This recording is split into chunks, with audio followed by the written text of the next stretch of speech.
Little Star Swanders channel ni subscribe, like, share Mario comment చేయండి Moreno videos కోసం thanks for your support.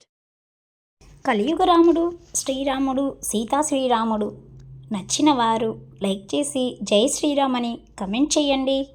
Subscribe చేసుకోండి, మీకు మంచి జరుగుతుంది. థ్యాంక్స్. రాముడిగా అవతారం ఎత్తిన రామాయణం గురించి మనం తెలుసుకుందాం. ఎపిసోడ్స్ అన్నీ మీరు చూడాలి అనుకుంటే ప్లేలిస్ట్లోకి వెళ్ళి అన్ని పార్ట్స్ మీరు చూడవచ్చు. ముందుగా మనం రామాయణంలో రాముడి గురించి శ్లోకం ఒకటి ఉంటుంది, అది డైలీ మనం 3 సార్లు చదువుకుంటే మనకి మంచి జరుగుతుంది. శ్రీరామ రామ రామేతి రమే రామే మనోరమే సహస్రనామ తత్తుల్యం రామనామవరాననే. శ్రీరామ రామ రామేతి రమే రామే మనోరమే సహస్రనామ తత్తుల్యం రామనామవరాననే. శ్రీరామ రామ రామేతి రమే రామే మనోరమే సహస్రనామ తత్తుల్యం రామనామవరాననే. ఇప్పుడు రామాయణం పార్ట్ 1లోకి వెళ్దాం. ఈ ఛానల్ని ఫస్ట్ టైం చూసేవాళ్ళు ప్లీజ్ సబ్స్క్రైబ్ చేసి లైక్ చేసి షేర్ చేసి కమెంట్ చేయండి మీకు ఎలాంటి వీడియోస్ కావాలి అని. మీరు అలా చేస్తే నాకు సపోర్టివ్గా ఉంటుంది, మరిన్ని వీడియోస్ అప్లోడ్ చేయడానికి వీలుగా ఉంటుంది. Thanks for watching. Ramayanam episode 58కి వెల్కమ్. ప్రీవియస్ ఎపిసోడ్స్ చూడాలనుకున్న వాళ్ళు ప్లేలిస్ట్లోకి వెళ్ళి చూడవచ్చు. మీకు ఇంట్రెస్ట్ అయితే ఈ ఛానల్ని లైక్ చేసి షేర్ చేసి కామెంట్ చేయండి జై శ్రీరామ్ అని. అదేవిధంగా పక్కనే ఉన్న బెల్ ఐకాన్ని క్లిక్ చేస్తే మీకు నోటిఫికేషన్స్ వస్తాయి, న్యూ వీడియోస్ మిస్ అవ్వకుండా చూడవచ్చు. ఎపిసోడ్ 58. రావణాసురుడు పడుకున్న ఆ మందిరంలో గోడలకి కాగడాలు పెట్టబడి ఉన్నాయి. ఆయన పడుకున్న తల్పము బంగారంతో చేయబడింది. అక్కడ పడుకున్న స్త్రీలు ధరించిన ఆభరణములు ఎర్రటి బంగారంతో చేయబడినవి. రావణాసురుడు పెట్టుకొని ఉన్నవి బంగారంతో చేయబడినవి ఆభరణములు. గోడలకి ఉన్న కాగడాల నుండి వస్తున్న కాంతి అక్కడ ఉన్న స్త్రీల ఆభరణముల నుండి వస్తున్న కాంతితో కలిసి ఏదో అన్నట్లుగా ఒక ఎర్రటి కాంతి ఆ ప్రదేశాన్ని ఆవరించింది. వెలుగుతున్న కాగడాలు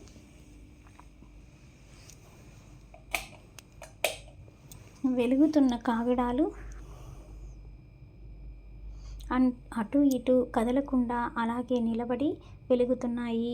ఆ కాగడాలకి చూస్తుంటే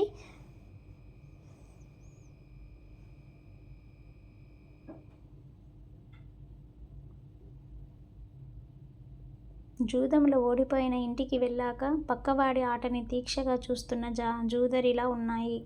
పడుకున్న స్త్రీలు ఒకరి మీద ఒకరు చేయి వేసుకొని ఒంటి మీద వస్త్రం సరిగ్గా లేకుండా పడుకొని ఉన్నారు. అందరి ముఖాలు పద్మంలా ఉన్నాయి. కొన్ని వేల మంది స్త్రీలు మదివిహల్వలై రావణాసురుడితో భోగ్యాన్ని అనుభవించి విశేషమైన మద్యపానం చేసి మత్తెక్కి బడలి నిద్రపోతున్నారు. అక్కడ ఉన్న వేల స్త్రీలు తక్కువ జాతిలో జన్మించిన వారు కాదు, ఎవరూ సౌందర్యం తక్కువైన వారు కాదు, ఇంతకుముందు వేరొక పురుషుణ్ణి పొందిన వారు కాదు, నడువడి తెలియని వారు కాదు. వీళ్ళందరూ రావణుణ్ణి కోరుకొని వచ్చినవారు. రావణుడు పడుకున్న తల్పం బంగారంతో చేయబడింది. దానికి వైడూర్యములతో మెట్లు కట్టబడి ఉన్నాయి. పడుకొని ఉన్న రావణుడికి చామరం వేస్తున్న ఉత్తమమైన స్త్రీలు ఆ చామరంలోని అనేక రకములైన పరిమళ ద్రవ్యాలను చేర్చి జాగ్రత్తగా వీస్తున్నారు. ఆ తల్పం మీద ఉత్తమమైన పరుపు మీద రావణుడు పడుకొని ఉన్నాడు. హనుమంతుడు రావణుడి తల్పం దగ్గరికి వెళితే రావణుడి రోమ కూపాల నుండి కొడుతున్న బ్రహ్మ తేజస్సు చేత హనుమంతుడు అవతలికి తోయపడ్డాడు. హనుమంతుడు దూరముగా వెళ్ళి ఒక వేదిక మీద నుండి రావణుడికి చూస్తే ఆకాశంలో వెళ్ళిపోతున్న ఒక నల్లటి మబ్బు భూమి మీదకి దిగిపోయి తల్పం మీద పడుకుంటే ఎలా ఉంటుందో రావణుడు అలా ఉన్నాడు. ఆయన పెట్టుకున్న కుండములను ప్రకాశిస్తున్నాయి. ఆయన అనుభవించి సుఖము చేత తాగిన మద్యము చేత తిరగబడుతున్న ఎర్రటి నేత్రములతో ఉన్నాడు. ఆర్పేడ్పు కన్నులతో, సగం మూసిన కన్నులతో, పెద్ద చేతులతో, ఉత్తమమైన వస్త్రములు కట్టుకొని నిద్రపోతున్నాడు. దేవేంద్రుడి వాహనమైన ఐరావతం తన దంతముల చేత కుమ్మితే ఏర్పడిన గాయములు రావణుడి శరీరం మీద కనబడుతున్నాయి. అలాగే శ్రీ మహావిష్ణువు తన చక్రం చేత కొట్టినప్పుడు ఏర్పడిన మచ్చలు ఉన్నాయి. దేవేంద్రుడు తన వజ్రాయుధం చేత కొట్టినప్పుడు తగిలిన దెబ్బలు కనబడుతున్నాయి. ఆ రావణుడు బాగా బలిసిన భుజాలతో ఉన్నాడు. ఆయన చేతి గోళ్ళు ఎర్రటి కాంతితో మెరిసిపోతున్నాయి. ఆయన ఆ తల్పం మీద పడుకొని ఉన్న పాములా ఉన్నాడు. ఆయన చేతులు పరిగళాల్లా ఉన్నాయి. ఆయన చేతులకి ఉన్న వేళ్ళు 5 తలల పాముల్లా ఉన్నాయి. హనుమంతుడు అక్కడ పడుకొని ఉన్న స్త్రీలను వెతికాడు. అక్కడ పడుకొని ఉన్న స్త్రీలలో ఒక ఆమె మృదంగాన్ని గట్టిగా పట్టుకొని పడుకున్నది. ఒక ఆమె వేణువు ఊదుతూ నిద్రపోయింది. ఒక ఆమె వీణ వాయిస్తూ నిద్రపోయింది. ఒక ఆమె పక్కన ఉన్న స్త్రీ మీద చీరని తీసి తన మీద దుప్పటిగా కప్పుకొన్నది.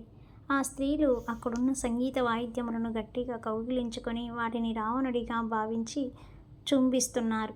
అక్కడ ఒక స్త్రీ ఒంటి మీద ఆభరణము కానీ వస్త్రము కానీ సరిగ్గా లేదు. అలా పడుకొని ఉన్న స్త్రీలందరినీ హనుమంతుడు చూసుకుంటూ వెళ్ళాడు. రావణుడికి కొంత దూరంలో బంగారు తల్పం మీద అపారమైన సౌందర్యవతి అయిన ఒక స్త్రీ పడుకొని ఉన్నది. ఆవిడ రావణుడి భార్య అయిన మండోదరి. ఆవిడని చూడగానే ఈవిడే సీతమ్మని హనుమంతుడు అనుకొని తన భుజాలని కొట్టుకొని తోకని ముద్దు పెట్టుకొని విచిత్రమైన పాటలు పాడి పిల్లి మొగ్గలు వేసి గెంతులు వేసి స్తంభాలు పైకెక్కి కిందికి దూకి తన కోతి బుద్ధిని బయట పెట్టుకున్నాడు. కొంతసేపటికి ఆయన అనుకున్నారు, మా అమ్మ సీతమ్మ రాముడు పక్కన లేనప్పుడు ఇటువంటి పట్టుపుట్టం కట్టుకొని పక్కన రావణుడు ఉండగా ఇంత హాయిగా నిద్రపోతుందా? అరెరే, నా బుద్ధి ఎంత వైకల్యాన్ని పొందింది. ఈమె సీతమ్మ కాదు అనుకొని ముందుకి సాగిపోయాడు. అక్కడి నుండి ముందుకి వెళ్ళగా రకరకాలైన బంగారు పాత్రలు, వెండి పాత్రలు, మణిమాణిక్యాలు, పొదిగిన పాత్రలు, పువ్వుల నుండి తీసిన సురపల్ల నుండి తీసిన సుర, తేనె నుండి తీసిన సురములు మధురమైన వాసనలు వెదజల్లుతూ ఉన్నాయి. అక్కడ తాగేసిన పాత్రలు, సగం తాగి కింద పడేసిన పాత్రలు, స్త్రీ పురుషులు ఒకరి మీద ఒకరు ఉండరాని విధంగా మత్తులో పడి ఉన్నారు. హనుమంతుడు వాళ్ళందరినీ చూసుకుంటూ ముందుకు వెళ్ళాడు. అప్పుడు ఆయన అందరూ ఆహారం తీసుకునే ప్రదేశానికి చేరుకున్నారు. అక్కడ నెమళ్ళ మాంసం, కోళ్ళ మాంసం, మేకల మాంసం, గొర్రెల మాంసం, అడవి సంపద మాంసం, రకరకాల పదార్థాలు ఉన్నాయి. హనుమ ఆ ప్రాంతాన్నంతటిని వెతికారు. మళ్ళీ పుష్పక విమానంలోకి వెళ్ళి అందులో వెతికి కిందికి దిగుతూ అనుకున్నారు, ఈ లంకాపట్నం అంతా వెతికాను, ఇందులో వెతకని ఇల్లు లేదు. ఇక్కడ గంధర్వ, యాక్ష, కిన్నెర, స్త్రీలు, రాక్షసులు కనబడుతున్నారు. కానీ సీతమ్మ తల్లి జాడ కనిపెట్టలేకపోయాను అని బాధపడ్డాడు. వెంటనే ఎవడు శోకమునకు లొంగిపోడో, ఎవడు నిరంతరం ఉత్సాహంతో ఉంటాడో వాడు మాత్రమే కార్యాన్ని సాధించగలడు. అందుకని నేను శోకమునకు లొంగను. మళ్ళీ సీతమ్మని అన్వేషిస్తాను. ఈ లంకాపట్నం అంతా వెతికేస్తాను అని ఉత్సాహాన్ని పొంది లంకాపట్నం అంతా వెతికి కూర్చున్నాడు. అప్పుడు ఆయన అనుకున్నాడు, ఇంత లంకాపట్నాన్ని 4 అంగుళములు కూడా వదలకుండా వెతికాను. అయినా నాకు సీతమ్మ దర్శనం కాలేదు. బహుశా ఒంటి మీద వస్త్రము లేని స్త్రీలని ఎందరినో ఈ లంకాపట్నంలో నేను చూశాను. అందువలన నా యందు ధర్మమునకు లోపం వచ్చిందేమో. నేను వెతుకుతున్నది సీతమ్మని. ఆమె ఒక స్త్రీ. అందువలన ఆమెను వెతుకుతున్నప్పుడు సీతమ్మో కాదు అని ఆ స్త్రీల వంక చూశాను. ఆ స్త్రీలని అలా చూశాను. కానీ నా మనస్సునందు ఎటువంటి వికారము కలగలేదు. నాకు ఎవరూ గుర్తు లేరు. నేను పవిత్రముగానే ఉన్నాను అని హనుమంతుడు తన మనసులో భావన చేసి, నేను సీతమ్మ దర్శనం చేయలేకపోయాను. నేను వెనక్కి వెళితే అక్కడ ఉన్న వానరులు నన్ను సీతమ్మ దర్శనం చేశావా అని అడుగుతారు.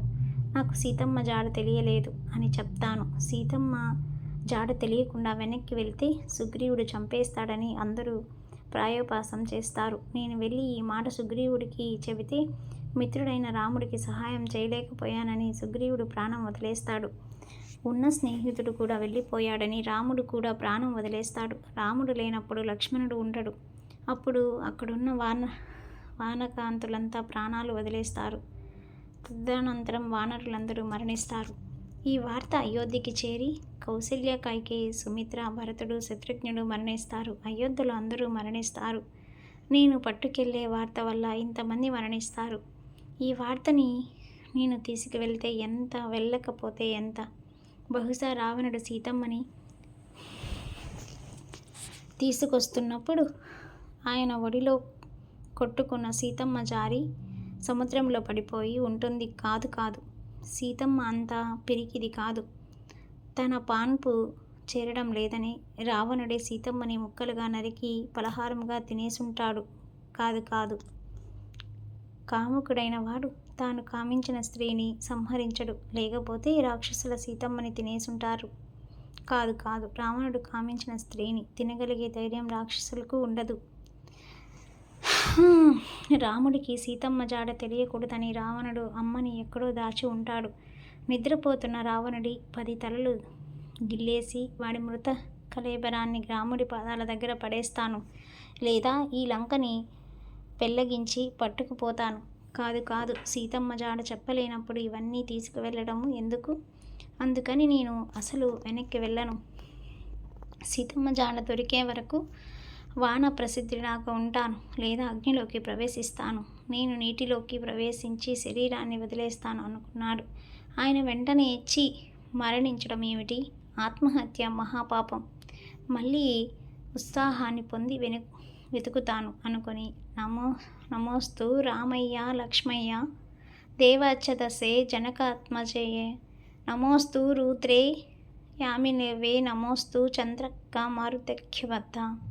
దీనిని రామాయణానికి ప్రార్థన శ్లోకంగా చెబుతారు.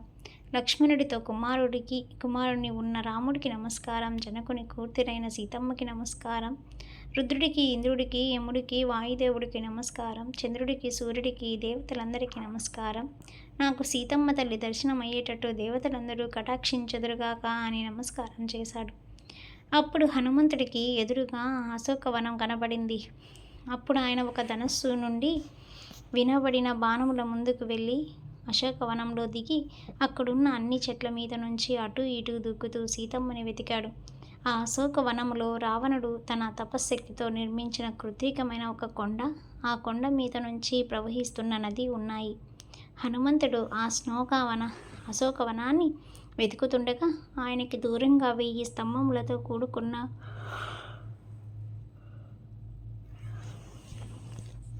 ఒక బ్రహ్మాండమైన ప్రసాదం కనపడింది. అక్కడున్న సైనికులు విశ్రాంతి తీసుకోవడం కోసం ఏర్పాటు చేసిన మంటపం, దాని మీదకి సింసు వృక్షం ఉన్నది. ఆ సింపు వృక్షం మీదకి దూకి ఆ చెట్టు కొమ్మల నుంచి కిందికి చూస్తే చుట్టూ రాక్షస స్త్రీల మధ్యలో ఒక స్త్రీ పట్టుపుట్టం కట్టుకొని ఉన్నది. ఆమె సీతమ్మే అయి ఉంటుందని ఆ ఆకులని పక్కకి తోస్తూ హనుమంతుడు చూసేసరికి మట్టి పట్టిన బట్టతో చుట్టూ అనేక మంది రాక్షస స్త్రీలతో ఉపవాసాల చేత క్షీణించిపోయి దీనురాలిగా ఉన్న, కన్నుల నిండా నీరు ఉన్న, వేడి నిట్టూర్పులు వదులుతున్న, శుక్లపక్షంలో వచ్చే మొదటి చంద్రరేఖల ప్రయత్నపూర్వకముగా చూస్తే తప్ప తెలియని ప్రకాశముతో పొగతో కప్పబడిన అగ్నిజ్వాలల నలిగి పసుపు పచ్చబట్ట కట్టుకొని అంగారకుడి చేత పీడింపబడిన రోహిణిలా, పెరిగిన వృద్ధి తగ్గిన దానిలా, శ్రద్ధ కోల్పోయిన దానిలా, ఆశ నెరవేరని దానిలా, అవమానంతో సిగ్గుపడుతూ ఉన్న సీతమ్మని హనుమంతుడు చూశాడు. అలా ఉన్న సీతమ్మని చూసిన హనుమంతుడి కళ్ళ నుండి ఆనంద బాష్పాలు కారాయి.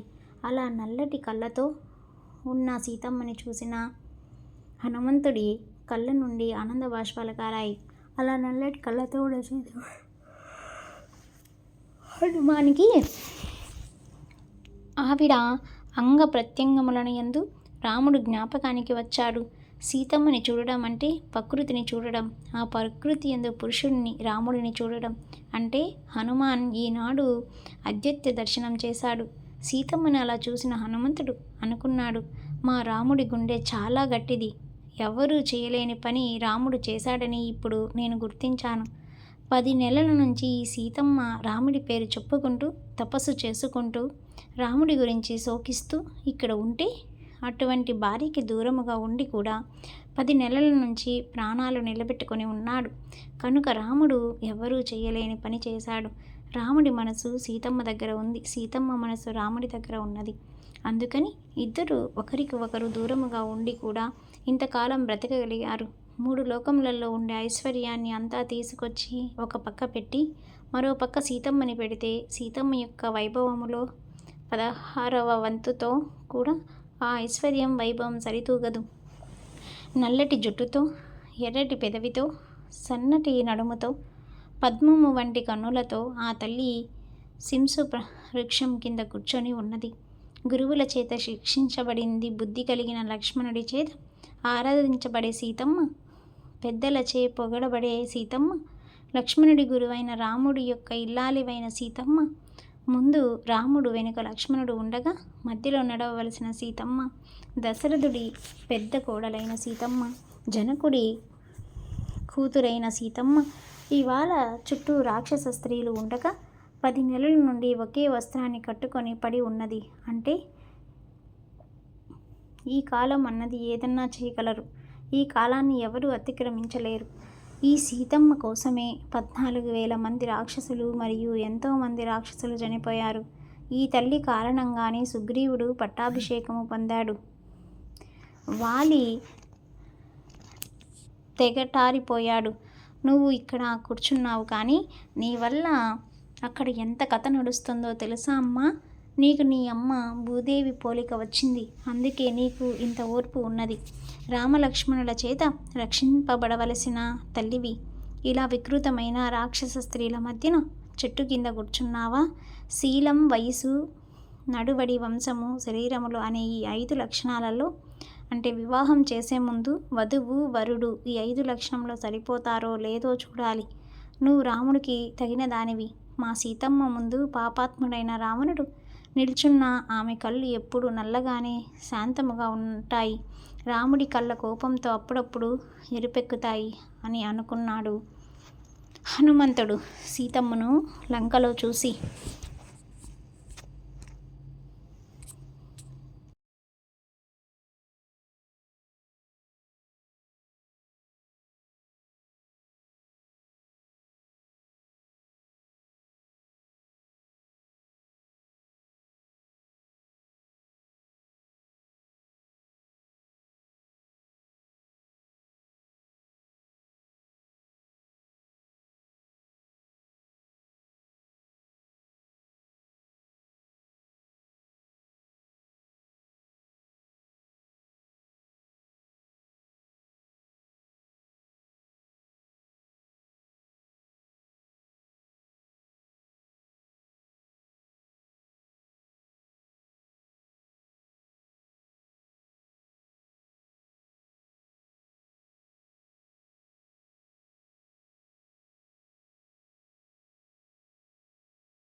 Little Stars Wonders channel ni subscribe, like, share Mariu comment చేయండి Moreno videos కోసం thanks for your support.